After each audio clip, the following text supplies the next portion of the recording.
All right, so today we are going to talk about chapter 2. Chapter 2 is nothing but cost. So all different types of cost, and we're going to go over all of those. I think I'm going to have to split this chapter up into a couple of videos. The longest I can go is 15 minutes. So let's get started here. All right, so what we are going to do is the whole point of managerial accounting is to determine the cost of stuff, whether it's a product, whether it's a service. We are trying to figure out what the cost of stuff is so that we can figure out what to charge. So cost, obviously the amount of cash or cash equivalent that we are willing to sacrifice for a good or a service. So what happens is when costs are used up, we cannot turn them into cash anymore, so they are considered expenses.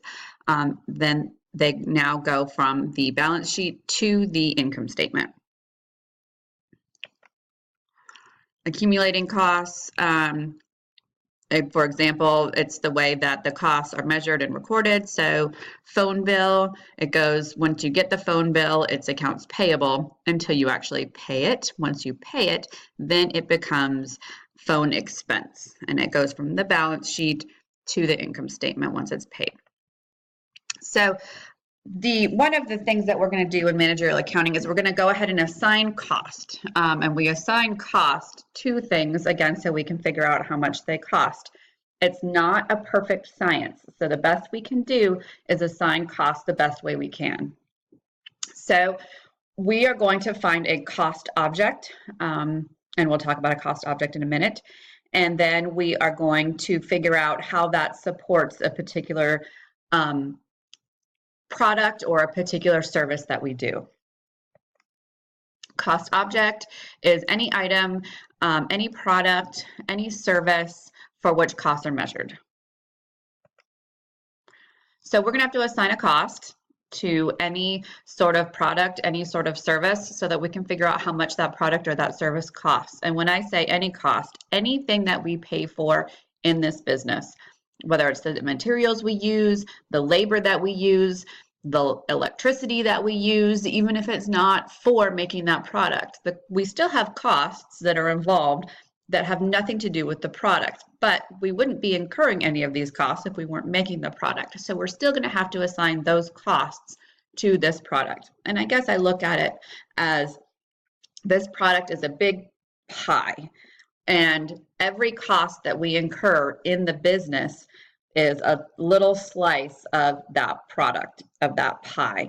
And we're going to have to assign a cost, and it may be a tenth of 1 cent for a piece of paper or a paper clip that the administrative assistant uses, but we still need to assign that cost to that product somehow. So we're going to have to figure out the best way to do that.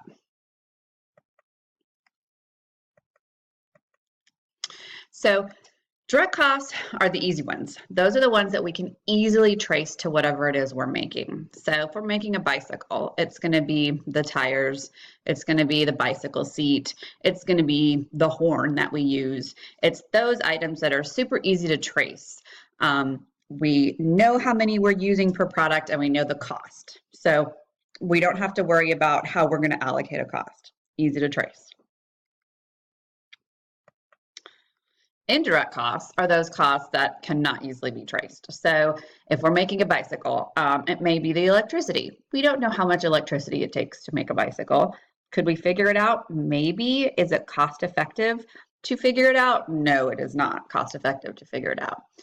It may be the glue that we have to use, or it may be the janitorial salary that we have to use. Those are indirect costs, not easily traceable, not cost effective to trace those costs to the bicycle. So we're going to have to figure out how to allocate those so it's a little easier and more cost effective to allocate costs than to try and directly relate those costs to that bike.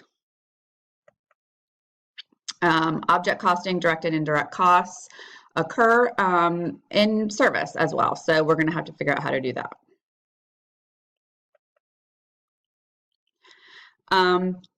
So we're going to talk about other types of costs. We have variable costs.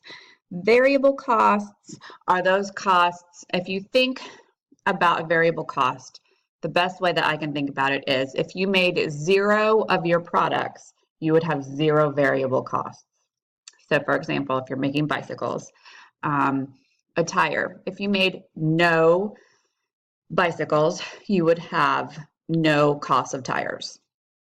But if you made no bicycles, you would probably still have rent, you would probably still have some electricity costs, you would probably still have some supervisor costs. Those are not variable costs. So variable costs only increase if you're making your product. Fixed costs don't change if you make your product. So again, that would be rent, maybe insurance, stuff like that. So when you think about variable and fixed costs, the other thing to think about is variable costs per unit do not change. So if you're paying $3 per tire for your bike, that does not change based on how many bicycles you make. So it's going to be $3 a tire.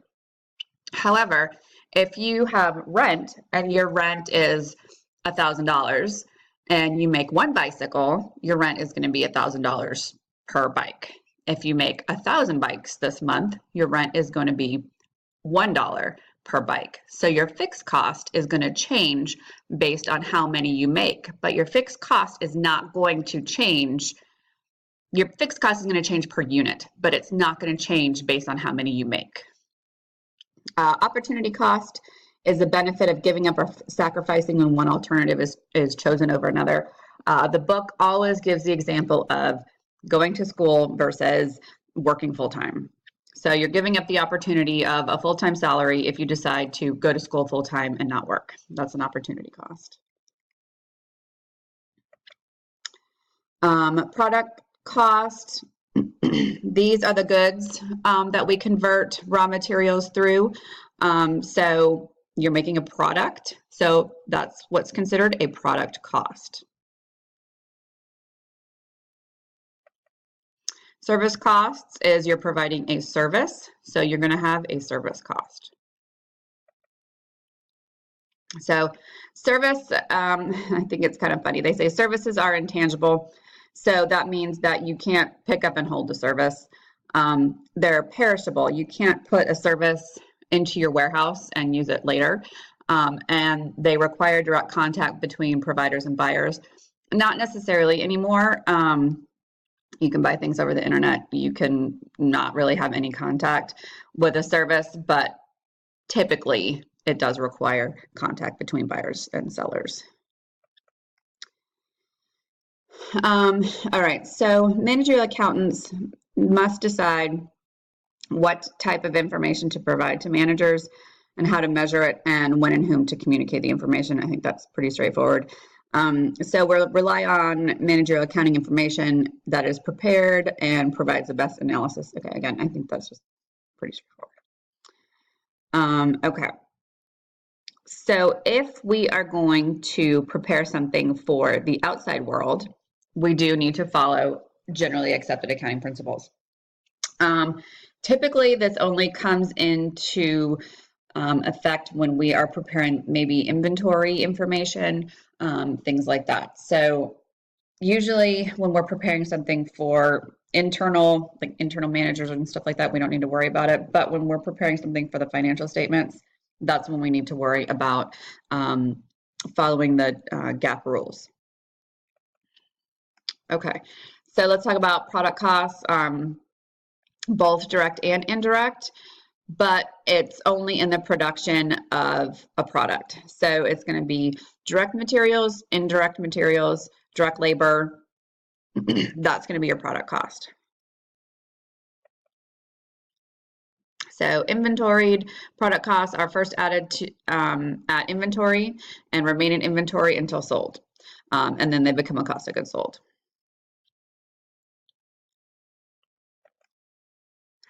So direct materials, again, easily traceable to your product. And they become part of the product, usually classified as direct material.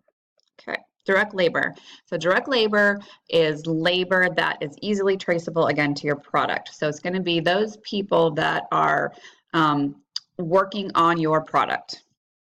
So, and only those people that are working on your product. So it's not going to be a supervisor, it's not going to be a janitor, it's not going to be an admin and assistant, it's not going to be an accountant. It's just going to be those people, if you're making a bicycle, that are directly putting together the bike. You know how long it takes them to make the bike, and you know exactly how much they're being paid per hour. So that's going to be your direct labor. Anything else is considered indirect labor. Overhead is pretty much anything else that has to do with the manufacturing process. So there's other types of overhead, but manufacturing overhead is anything else that has to do with the manufacturing process. Do not include administrative costs, do not include sales costs. Those do not have to do with the manufacturing process.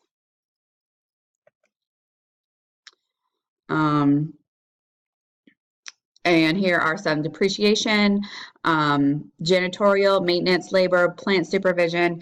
These, again, have to do with just the manufacturing process. So, for example, depreciation is considered manufacturing overhead because it's on the plant building. If it was on the administrative building, it would not be considered manufacturing overhead. So, product cost. Direct material, direct labor, and manufacturing overhead. That's sort of the trifecta, if you will, of cost. Direct material, direct labor, and overhead. Okay. If you want to get the per unit cost, you're going to take the total cost and divide it by how many you're producing. Then that's going to give you the cost per unit. And that's an example. Okay, so let's talk about prime and conversion costs. So prime costs, direct material, direct labor. So prime costs is just the direct items that you're dealing with. Conversion cost is the cost to make it. So it's going to be your direct labor and your manufacturing overhead. So it's not going to be direct materials because that's not the cost to actually turn it into something. You've already calculated that cost. So it's going to be direct labor and manufacturing overhead. So if you take a look at this, direct labor is involved in both of them.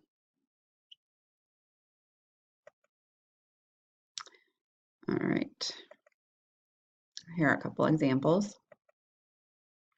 All right. So more costs. I told you this was all about cost. Period costs are costs that are not carried in inventory. So they are costs that you incur as time goes on. So in a time period are period costs, rent, insurance, things like that that happen over a period of time.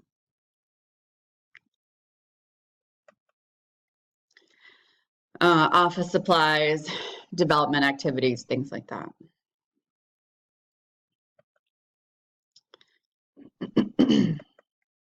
Okay, so I think this is a pretty good chart, and you may want to take some time to study this. This gives you the different costs and how they're allocated, and it's just a good visual if you want to take some time to kind of study it.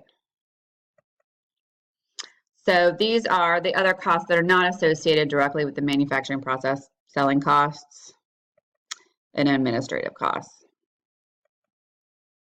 And I'll let you read those in detail. All right, so then we have direct and indirect. We kind of talked about what they are. And in service companies, again, you're going to have the same, you just don't have your inventory and you don't have raw materials and things like that. So in a restaurant, again, direct period costs is the chef's salary, indirect is disposable napkins. Could you calculate how many disposable napkins you use? I mean, you could. Is it cost effective? Probably not. That's why you're going to have it under indirect costs. All right, I'm going to stop right there because I'm just about on my 15 minutes and I'll continue in the next video.